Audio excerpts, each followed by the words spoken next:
ناظرین، 4 اگست کے دن جو لیبنان کے پورٹ سٹی اور کیپٹل بیروت میں ایکسپلوژنز ہوئے، ان سے تو ہم سب واقف ہیں، مگر کچھ سوالات ہیں جن پہ ہماری نظر ہونی چاہیے۔ پہلی بات تو یہ کہ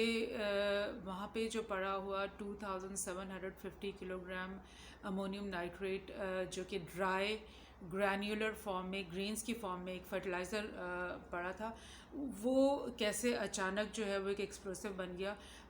کیونکہ اس کو آگ پکڑنے کے لیے اتنی ہی تعداد میں ایکسپلوسو مٹیریل کا بھی وہاں پہ ہونا بہت ضروری ہے، کیونکہ وہ اکیلے سے پڑا ہوا تو آگ پکڑ نہیں سکتا۔ تو یہ کیسے ہوا؟ شاید یہ سوال ہمیشہ ہمارے ساتھ رہے گا، بیکاز لیبنیز گورنمنٹ کی اس وقت اتنی پولیٹیکل ول نظر آ رہی ہے، اور نہ ہی ان کے پاس ایسے ریسورسز ہیں کہ وہ اس کی صحیح طریقے سے انویسٹیگیشن کروا سکیں۔ دوسری بات جس پہ ہماری بہت کڑی نظر ہونی چاہیے وہ یہ کہ فرانس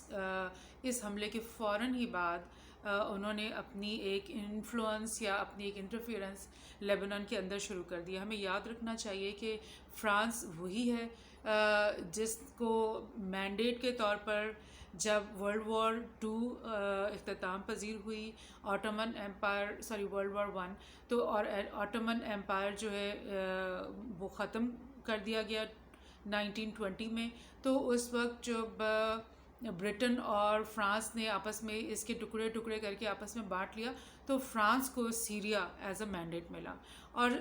یہاں سیریا میں آ کر انہوں نے یہ کیا کہ اسی کا ایک حصہ تھا لیبنان، جس کو انہوں نے ایک الگ کنٹری بنا دیا، اس پریٹیکس پہ کہ جی یہاں پر بہت زیادہ کرسچن کمیونٹی ہے، تو لہٰذا اس کو ایک الگ کنٹری بنا دینا چاہیے۔ اور یہ کہ اس کی جو پارلیمنٹ کا نظام ہے وہ بھی ایک بہت یونیک انہوں نے بنا دیا کہ جی جو پریزیڈنٹ ہے وہ ہمیشہ کرسچن رہے گا، اور جو پرائم منسٹر ہے وہ سنی ہوگا، اور جو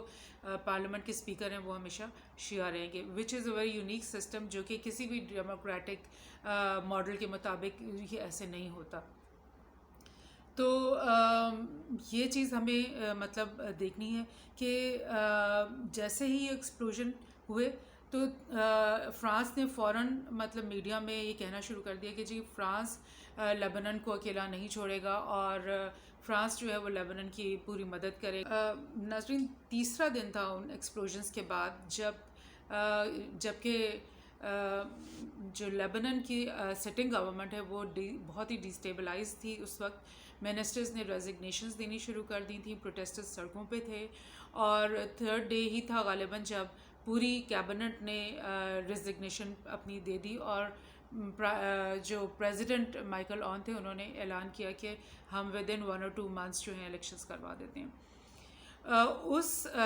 سچویشن میں فرانس کے جو پریزیڈنٹ ہیں میکرون، وہ 3rd ڈے پہ انہوں نے بیروت میں لینڈ کر لیا، اور وہ پروٹیسٹرز کے بیچ میں کھڑے ہو گئے، اور انہوں نے پوری دنیا کے میڈیا میں یہ آیا کہ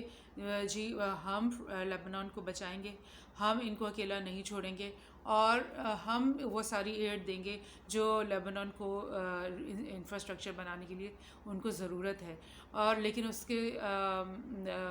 لیے ان کو ہماری بہت ساری شرائط۔ اور ناظرین، یہ چینجز کیا ہیں جو کہ فرانس ڈیمانڈ کر رہا ہے لیبنان کے لوگوں سے؟ وہ وہی ہیں جو کہ یہ کیپٹلسٹ کنٹریز ہمیشہ ڈیمانڈ کرتی ہیں کہ اپنے لوگوں کے اوپر مزید آسٹیرٹی میجرز لے کر آئیں، ان کو اور مزید مشکلات میں ڈالیں، اور جو ہماری فرمز ہیں، ملٹی نیشنلز ہیں، ان کو فری مارکیٹ یہاں پہ ان کے لیے اوپن کریں، ان کو کنسیشنز دے کے آئل اور ڈفرینٹ سیکٹرز کے اندر ان کو آنے دیں۔ اور اس کے علاوہ ایک ہڈن جو ان کا ایجنڈا ہے یا ان کی ایک ڈیمانڈ ہے، وہ ڈیفینیٹلی یہ بھی ہے کہ حزب اللہ کو لیبنان سے نکال دیا جائے۔ تو اب ہمیں یہ دیکھنا ہے کہ آیا فرانس کی یہ جو ایک چال ہے کہ وہ کس طرح سے اپنا انفلوئنس جو ہے لیبنان کے اندر قائم کرتا ہے، کہ وہ آیا وہ اس میں کامیاب ہوتا ہے یا نہیں۔